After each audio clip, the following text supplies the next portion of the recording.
What exactly is Marine Corps Air Station Miramar? I'm Sophie Erber, and coming up tonight, you'll find out what kind of Marines work there and how they serve our country. Now, before these pilots jump in the cockpit, they go through years and years of school and rigorous training. In fact, it's about 2 years from the day Marines on track to be pilots finish college and boot camp to the day they finally get their wings. These men behind me are no longer recruits. After 54 hours of sleep and food deprivation, they earn their Eagle Globe and Anchor, becoming United States Marines. The Marine Corps Band is a highly elite group. Out of 180,000 Marines currently serving, only 600 are musicians. This time it happens to be a Wednesday. Bumped it to a Wednesday, and as you can see right behind us right now, they are actively unloading. This bunch of food is specifically from the public service garage, and those guys help us out year after year. And the processional is still going along. We're weighing it in, and of course we'll have totals for you much later in the show, so stay with us. We'll send it back to you in the studio. All right, thanks a lot, Sophie. Joining me now. Thanks, Greg. I don't know if we've taken any time tonight to see what we're actually collecting here. We have the widest variety of things I've ever seen. We have everything from the staples like corn. We have, of course, peas, lots of fruits and veggies. We have mixed nuts. We have mac and cheese, taco shells. I see some hamburger helper, lots and lots of tuna, of course, lots of yummy soups and things like that. Just in the past, I'd say about 28 to 29 minutes, we've already collected out here alone 6,479 pounds of food, and as I speak there are more trucks pulling up right here. That one is about to be loaded with everything else that's still coming in. Running a zoo is an expensive operation. In fact, Bud DeYoung relies on having a successful summer season to care for more than 400 animals here at the zoo. TV6's Sophie Erber joins us from one of the hardest hit areas. Thanks, Steve. We're here in Scandia. As you mentioned, the weather tonight has cleared up drastically, but that was not the scene last night. This road behind me is one of the roads still closed at this hour for obvious reasons. That's M94 West towards Sawyer. Now, a culvert system carried the Chalkley River under the roadway, and when the river flooded late last night, the 120-foot-long culverts failed, washing away that pavement. Now, Steve, the water did retreat in just a few hours. Some families at that point chose to return to their homes. Others were given tokens for short stays in local hotels. Now, the timeline to fix all of this tonight is unclear, but do stay with TV6 for continuing coverage on the cleanup and, of course, the detour routes that will inevitably be put in place. Steve, I'll turn it back to you in the studio for a look at how fast this storm moved in last night. In Scandia, I'm Sophie Erber for TV6 News.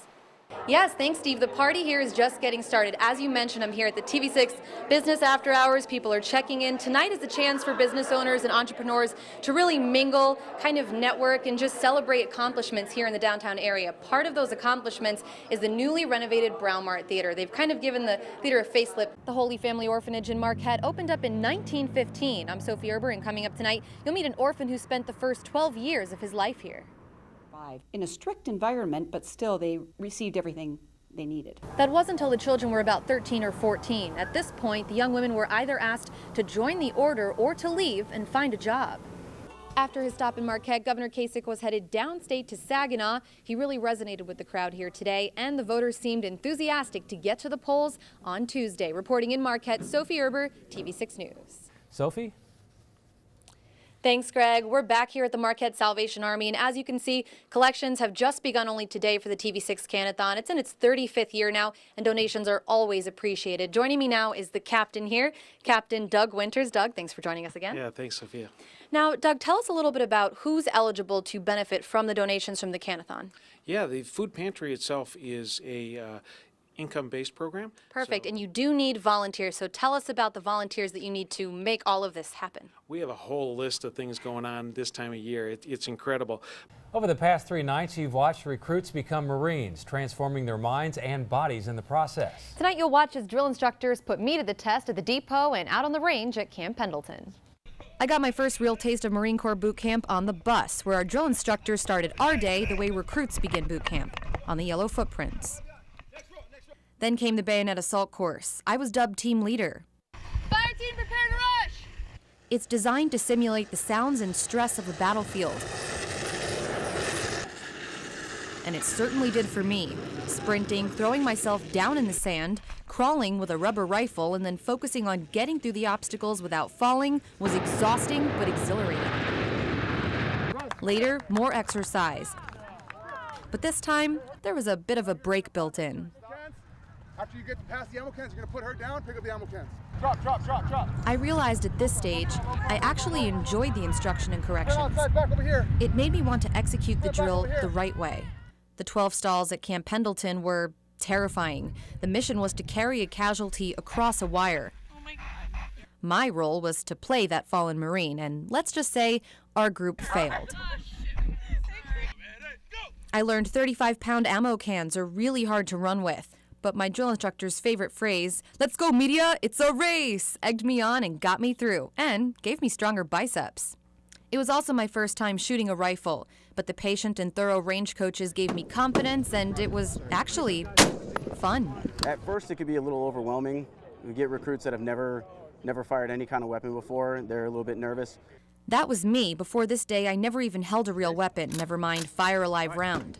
But explain to them the recoil's not that bad, and once they squeeze a few rounds through the rifle, they calm down. I controlled my breathing and hit the target. So, honest opinion. Not bad. Need to fine tune it a little bit, but. And I was happy with that. The week flew by, and at the end of it, I was sore and mentally drained, but feeling stronger and thinking sharper. I even lost a couple pounds without trying. I also found myself in a constant state of admiration. I know the taste I got of life at MCRD is just a fraction of what recruits actually go through. The Marines I met told me, once a Marine, you're always a Marine, and from what I've seen, that couldn't be more true. The discipline, work ethic, and attention to detail instilled at boot camp becomes an everyday part of a Marine's life, whether they choose to make a career out of serving or not. I learned Marine Corps training brings out the best in a man or woman. So why not take 13 weeks out of your life to become a better person for the rest of your life? Reporting from Marine Corps Recruit Depot, San Diego, Sophie Erber, TV6 News.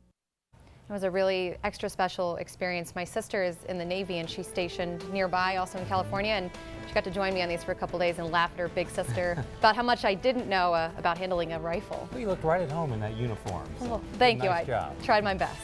Carl Bonek has the details on a weekend warm-up when your TV6 Late News continues.